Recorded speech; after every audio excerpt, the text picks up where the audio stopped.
Good evening, afternoon, night, morning, when you find a way to watch or listen to this podcast. It is me, Omar Rashan Borja, bright and early on a Friday. Got a nice 3-day weekend, from the army and everything. So just glad to be here, glad to be doing this on my day off, glad to have some time. And I'm joined by a familiar face in our podcast, Alex Scheer of the MSC Podcast. I'm glad he's joining me this early, even though it's like he said, it's earlier for me than it is for him. Alex, thanks for joining. How's everything going? Yeah, thanks for having me on, man. It's things are going well. Like you and I kind of talked in the pre-show, starting to get back into the grind, getting ready for football season. So it's gonna be good. Yeah, absolutely. And I mean, we are about 2 months away. I mean, by next week, it'll be exactly 2 months until week zero. So, man, this off season's going by kind of quick and everything. We already got a bowl schedule already. So that was released earlier this month. Mhm. So that's going to be the gist of our podcast today. We're going to talk about one bowl in particular, of course, a bowl dealing with the MAC. If you listen to the MSC podcast, listen to Alex's content, you know we are here talking about some action. And the one, I guess, the biggest thing we can draw from the Max schedule, from the Max Bowl schedule, I mean, you have the usual suspects. I mean, nothing really stands out in terms of bowl time slots. You have the usual quick lane bowl day after Christmas time slot and everything. But one thing that stood out was the Bahamas Bowl. Not only is it back, it is at the end of bowl season, not at the beginning as usual, and on a Saturday for the first time in a very long time, if not ever. So, Alex, what are your thoughts on the Bahamas Bowl being back, one, and then also just this time slot? Yeah, so one, I love the Bahamas Bowl. I think it's a cool tradition. That it's the only international bowl that's consistently played, which I think is really cool. So I think it's a cool tradition. I think it's a great opportunity for players who have put in a long season of hard work. You get rewarded a little bit, and you get a great destination with the Bahamas. I mean, who doesn't want to go to the Bahamas in December or January, right? I mean, it's gorgeous down there. But yeah, as you mentioned, this is coming in on January. This is now a January bowl game, a super rare thing for the MAC to have ties to. Reminds me a little bit of the old International Bowl, where the MAC would play, and that was a post-January bowl game, and or a post-December bowl game, and that so it's kind of giving me a little bit of a throwback to that. But as you mentioned, this is in fact the first time this game is being played on a Saturday, in the history of the Bahamas Bowl. So not even just in a long time. This is true history for the Bahamas Bowl. So I love the time slot for a couple of reasons. I mean, the Saturday slate, it's always great to have a game on a Saturday, a great opportunity to showcase your players. Now you can do your full week. I mean, most of those guys are still going to be on Christmas break or holiday break or whatever, so you're not worried about classes, but you can kind of get back into a normal routine. I think that's a big one. A lot of people talk about this idea of these bowl games being played on random Tuesday, Wednesday night, while the MAC thrives at Tuesday and Wednesday games.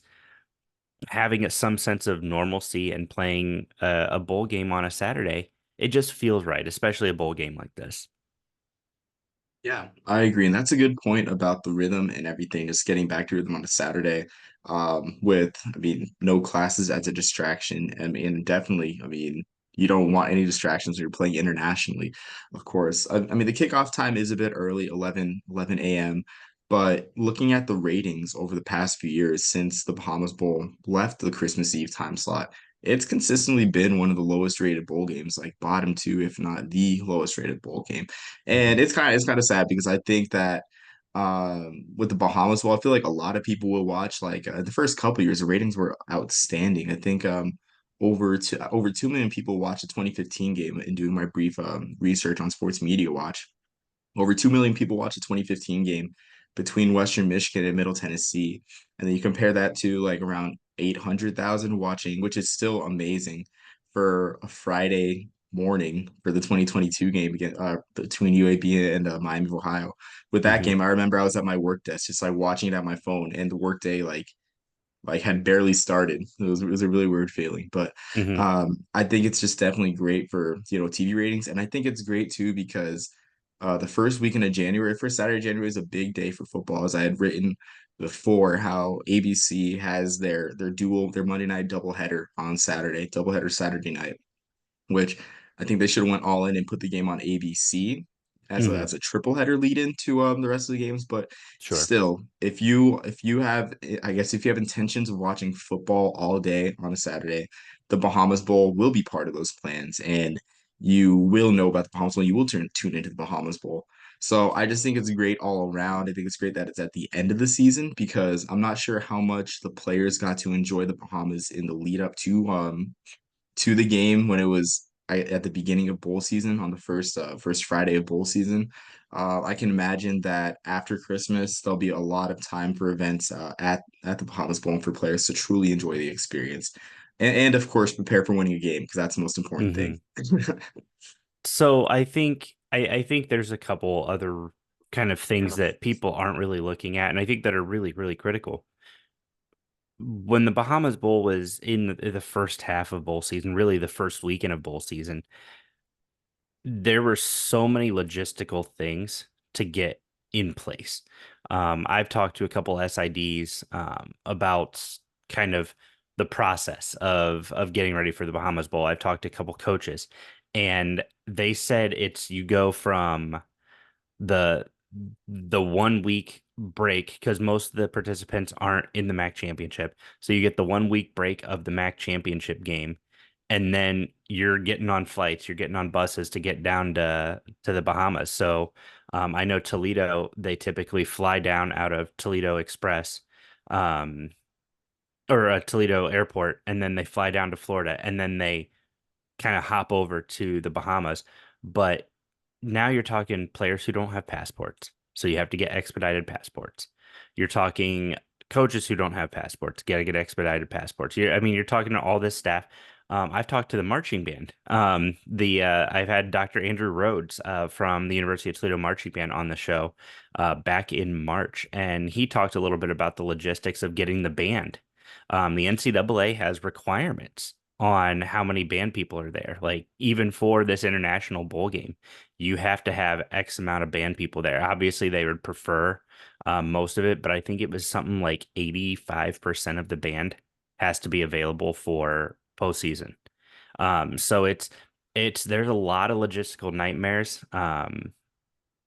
So I think having this extra 3 weeks now you can say, hey, this is what we're looking at. We're going to the Bahamas Bowl because you remember the Miami one. Miami and Ball State played for a spot in this game and had a 2 week turnaround a couple years ago when they played UTSA.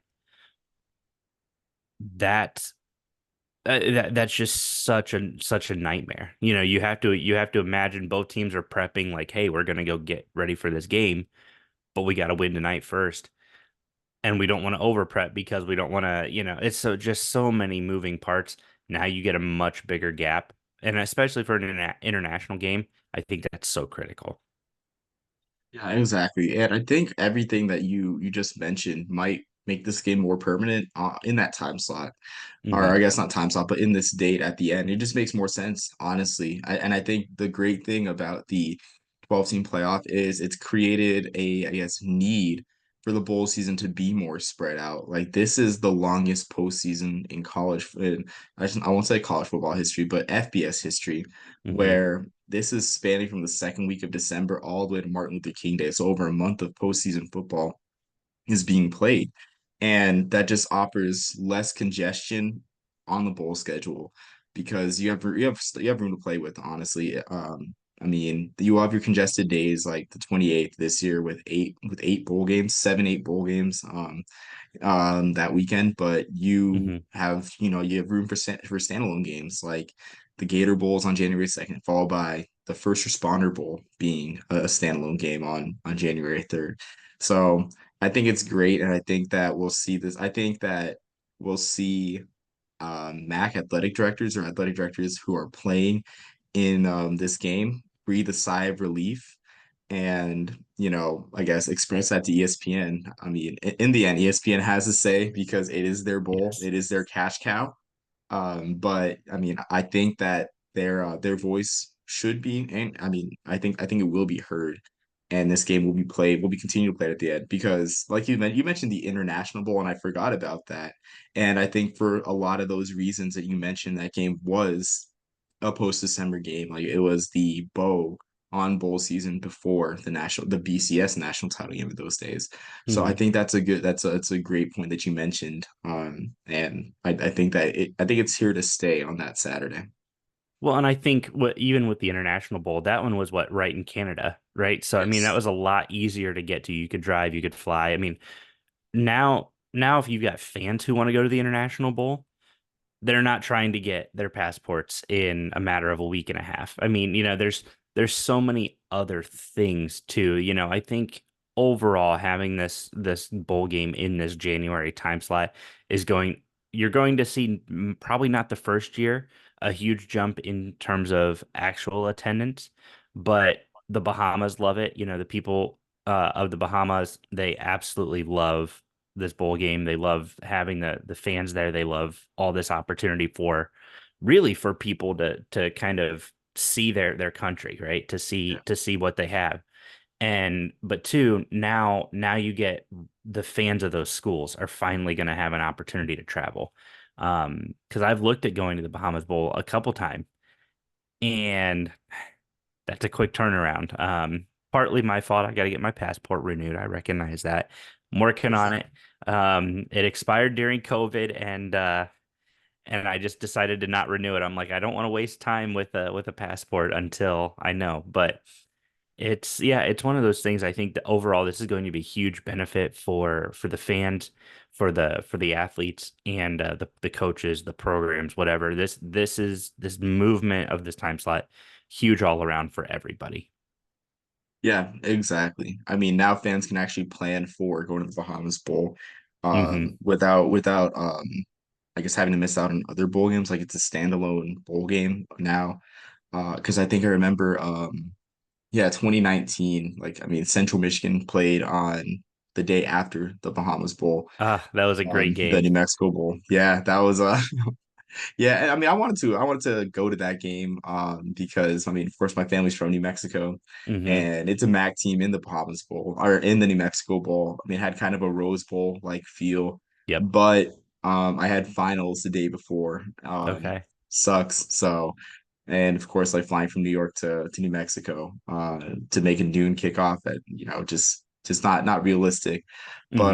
But yeah, like yeah, not a great game on the field. I mean, a great season for Central Michigan, but that one. But Yeah. yeah, just a brief tangent there. But yeah, I agree. I think this is just in general better for all fans, and I'm interested to see because they had mentioned. I know Brett McMurphy mentioned when in the early days of the 12 team playoff being announced, uh, like the future of some of these bowls, like they said that there might be a contraction. I'm interested to see if with better TV ratings, with this being on a Saturday, like this is the saving grace for the Bahamas Bowl, if it was on the cutting block, because I would think ESPN would cut its own assets because the playoff essentially is its like main asset, Hmm. that they produce, they sublicense to other networks. So and I would think that ESPN would not see as much value in the Bahamas Bowl, but I wonder if they see the ratings, if the Bahamas Bowl tops over 1 million views, possibly even like 1.5 million views, if they see it, they keep it on this time slot and recognize the good it is for fans, and keep it because it's new time slot. Well, yeah, and I think that'll be the thing that they have to look at, right? I mean, as much as you are Mr. Bowl Mania over here, um, I think it's inevitable we're going to see multiple bowls over the next several years just completely eliminated. And I think that's the nature of the 12 team playoff, right? Because as much as we may love them, bowls have essentially become meaningless unless it's a New Year's Six or the playoffs. And even then, the New Year's Six is really only valuable to the group of five. So I think it's going to be really interesting to see where bowls go. Um, I think that you'll see some of the big ones stay around. I think you'll probably see the Sun Bowl will stay. I feel like that's a staple in college postseason. You'll see these New Year's Six bowls will be converted into playoff games. So the Rose Bowl, the Orange Bowl, the Cotton Bowl, all those will be kind of kept in that rotation. I think the Gator Bowl will probably stay. Or not the Gator Bowl, oh, what was it? Maybe I am thinking the Gator Bowl, the Tax Slayer Gator Bowl, or Whoever the sponsor is, it feels like the sponsor changes on that every couple years. So I think you're going to see a couple of these big ones stay. It depends on what the city gives as well to host that bowl, because everybody talks about the licensing and everything ESPN pays to do this. The cities chip in a lot. Those cities partners do a lot for these bowl games. I know that when Detroit went from the Little Caesars Pizza Bowl to the Motor City Quick Lane Bowl. They did a lot of different things. Quick Lane put in a lot of money to kind of win that bowl bid and to continue to host it at Ford Field. So the Lions have kicked in things. So it's just a lot. Even the city of Detroit, their travel bureau destination, um, their travel and destination bureau, they punched in a lot. And so it's going to come down to, I think, really how much of a subsidy does ESPN or these networks get as well? Because this isn't going to be just about what ESPN kicks in or the networks kick in. It's going to be about how much can the cities continue to kick in and does it make sense? The Quick Lane Bowl pays out $2 million. I don't know if you knew that. So that's it. I mean, that's a huge chunk of change that these athletic directors don't want to lose, right? It's so I think there's still value to some of these bowl games. Others, it could absolutely come down to ratings. And certainly I love the Bahamas Bowl and I would hate to see that one removed.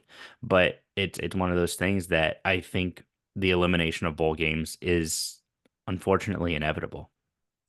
Yeah, and it's sad to say it as a self-proclaimed Kornacki of Bulls. It's horrible to hear, but I think also looking at that, I feel like on the flip side, like yes, ESPN might dissolve its own assets, but they have placed some of their non-ESPN owned group of five bowls like in a tough spot. Hmm. Maybe that's on purpose and by design because they're not owned by ESPN. But I look at the 68 Ventures Bowl in Mobile, like that is brutal how they put that bowl up against the NFL on Yeah. December 28th. Like that is compared to and that's something I wrote about with the guaranteed rate bowl being at 5:30 Eastern this year. Hmm. Uh and I just briefly mentioned that, that bowl that the guaranteed rate bowl is usually an after dark bowl. Actually I shouldn't say after dark because people thought that 9 o'clock was in a podcast I'm gonna release. Like I disagree with the notion that 9 o'clock was after dark, which I'm gonna release a podcast before this one that says that. But yeah, like I mean, they're gonna move a bowl in Arizona to the middle of the day. I mean, I guess like in the early evening, and then place Hmm. a group of five bowl against the NFL as counter program. We all know how that's gonna go. Right. Um, so, I mean, and the 68 Ventures Bowl, one of the lowest payouts and lowest watched bowls because it is, I guess, not owned by ESPN. And this is like the second straight year, I believe, too, that it will be competing with the NFL, actually, now that I think Right. about it. Um, and yeah, the product is, on the field has not been great the past couple years for that bowl game, especially last year. So, yeah, I think it's just a tenuous situation, but I just hope that this time slot change does keep the Bahamas Bowl with us and Hmm. everything. And I mean, we can only hope for the best. No, I agree. And it'll be interesting. I'm excited. But, maybe this year I'll finally get down to that bowl game, but we'll see. I think it's really, really exciting for bowl season and for the teams who are going to get to play in that bowl game. That shift is going to be advantageous to I think everybody involved. Yeah, I completely agree. Um, yeah, I mean, I think we've covered all the ins and outs of the new Bahamas Bowl time slot.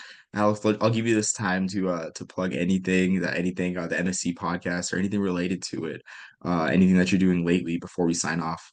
Yeah, no, I appreciate it first, Omar. As always, I appreciate you having me on, giving me an opportunity to kind of present the Mac side of things.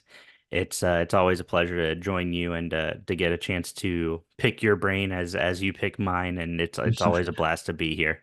But yeah, as you said, I'm the host of the Max Sports Connection podcast. It's all Maction all the time. All 12 schools are represented. Soon to be 13 with UMass next year. Um, and I cover football. Obviously, that's the kind of the bread and butter of the show, but field hockey, lacrosse, really anything that is Mac related. I try to cover it as best I can. It's been a great joy to be doing this now almost 5 years And a big shout out to those who have followed and those who listen. We just broke 3,000 followers on Twitter, Twitter X this last week, and I'm just gonna keep moving forward. Got a lot of cool things planned. Got a big announcement coming, so you guys definitely won't want to miss that. Um, and yeah, just some really cool stuff happening, and it's fun. Now I'm finally starting to really hit a stride with what I'm doing with it, and just a lot of really great opportunities ahead. So Absolutely. I'm excited for your content that you're going to produce for the Mac this year. I mean, this is like I want to say it's about like the second year, I guess, that we've like followed each other slash known each other. hmm Yeah, a little bit over 2 years. So I'm excited for this, I guess, second full season that I'll get to, consume the content. And it's not just that, just like the Olympic sports content, like you said, the Toledo band director, that's a podcast I have to listen to, I have to go back and listen to now just to get that insight for the band because like they're a huge logistic piece in a lot of the sporting hmm events, a lot of the bowl games especially. It's funny you say that because whenever I think about bands and bowl games, I remember that there is a gentleman at my church, or there's a lady at my church who had a son that went to the Air Force Academy, and Okay. she was like telling me she knows a football fan when I was in seventh grade, and she's like, yeah, it's like my son is going to be playing in a bowl game. She also knew that I played the trumpet too. She's like, my Cool. son's gonna be playing in a bowl game for the Air Force Games. He's gonna be like playing in the band in the bowl game, and it was a 2011 Military Bowl, Toledo versus Against Air Toledo, Force, which is an yeah. all-time classic bowl game. That's yeah. I mean, if you're gonna go watch it on YouTube, I won't spoil the end, but you will be shocked if you've never seen it. You've Oh, never it's a seen great that game. bowl game. Great, Great amazing. game. Amazing. Yeah, guys will just sit around on a Friday morning and just talk about old bowl games that And had that's no one of them that national comes pitching. up. Yep. Yeah, that is one. But yeah, I guess yeah. I mean, I just love the depth and breadth of your interviews, and I mean, I just love the content. So I'm excited for this next season, especially when UMass comes in too. Excited Yeah. to see that fan base be pulled in I'll or let pulled you back in. I'll let you know now. I'm working it out. Former Akron quarterback Thomas Woodson is going to be coming on the show. Ooh, wow, The that's winningest quarterback in Akron history. So I'm going to be having him on the show at some point. So that's something you guys are going to want to check out for sure. brings back memories. Winningest in Akron history is pretty incredible too. So Yeah. That brings like memories right there because like with that before Cato Nelson and everything mhm. there's Tommy Woodson and that 2015 Potato Bowl. I remember watching that game. So getting even nostalgic about bowls. His Twitter handle is Sheriff Woody. So I mean, that's already going to be a fantastic interview. I'm so excited. I'm about to follow that. I'm about to follow him now. Oh Yeah, I'm yeah, he's excited. I'm awesome. excited now. Yeah, I'm getting chills because that's he's definitely a remembering dudes guy. Oh, for sure, for sure. So But I mean, I'm glad we're able to build this assignment for your podcast, Alex, and everything, and what you have coming up. And for everyone watching, thank you for joining. Thank you for joining by the time I post this, or watching or listening. And until next time, everyone, I'm the Burger Popper. Peace, love, and soul.